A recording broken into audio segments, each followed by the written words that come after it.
मी प्रियंका. शंखनाद न्यूज चॅनलच्या मराठी बातमीपत्रात आपलं स्वागत आहे. बघूयात आजच्या महत्त्वाच्या घडामोडी. देशभरात नवरात्रीचा उत्सव मोठ्या थाटामाटात साजरा करण्यात येत आहे. दक्षिण नागपूर स्थित बेलतरोडी गुजराती युवक मंडळ मांबे गरबा उत्सव समितीच्या वतीने बेलतरोडी परिसरात भव्य रास गरबाचं आयोजन करण्यात आलं आहे. भव्य रास गरबाच्या चौथ्या दिवशी मां जगदंबेची आरती ओवाळून या रास गरबा उत्सवाची सुरुवात करण्यात आली. हा उत्सव गुजराती युवक मंडळाच्या सर्व लहान मोठ्या सदस्यांनी मोठ्या उत्साहात साजरा केला. रविवारी रात्री झालेल्या गरबा आयोजनात तरुणांसोबत वयोवृद्ध नागरिक आणि लहान मुलांनी देखील मोठ्या संख्येने उपस्थिती दर्शवली. या आयोजनात फक्त गुजरातीच नव्हे तर सर्व धर्मीय लोक मोठ्या आनंदाने सामील झाले होते. यहाँ पे मुझे गुजराती मंडल में गरबा खेल के बहुत मज़ा आया. मैं यहाँ पहली बार आई हूँ. वैसे मैं यही की हूँ लेकिन मैं यहाँ पे पहली बार आई हूँ और मुझे बहुत मज़ा आया. बहुत ही ज़्यादा मज़ा आया गरबा खेल के. यहाँ का एनवायरनमेंट कल्चर बहुत ही बहुत औसम मज़ा आया. वेस्टर्न डांस पर गरबा का चलन जो है धीरे धीरे बढ़ते जा रहा है. क्या डिफरेंस पाया आपने यहाँ पर आया? तो यहाँ पे तो कल्चर गरबा जो हमारा गुजराती का रहता है वही हमने किया है. तो एक्चुअली ये खेलने में बहुत ज़्यादा मज़ा आया है कि हिंदी गाने पे डांस और हमारे गुजराती गाने पे डांस में डिफरेंस तो है ही. और जो कल्चर गुजराती गरबा गाने में ऑथेंटिक डांस जो करने में मज़ा आता है वो कहीं पर भी नहीं आता है. एकदम डिफरेंट रहता है यहाँ का डांस बाकी की जगह से.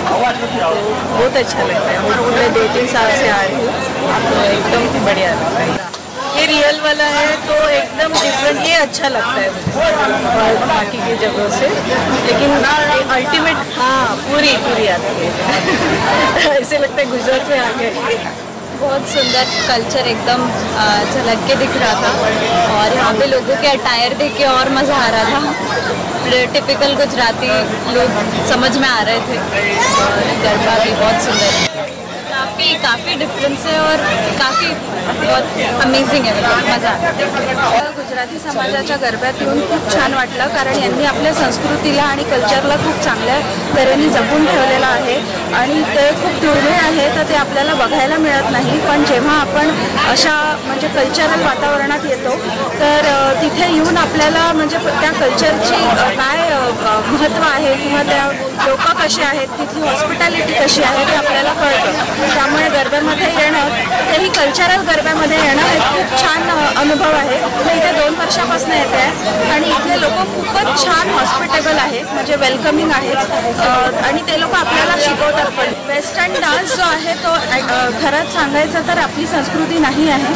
म्हणूनच आपण जे वर्षातनं एकदा आपले जे कल्चरल प्रोग्राम्स आहेत तिथे जाऊन आपण आपल्या मुलांना आणि आपल्या येणाऱ्या पिढीला पण ते शिकवायला पाहिजे.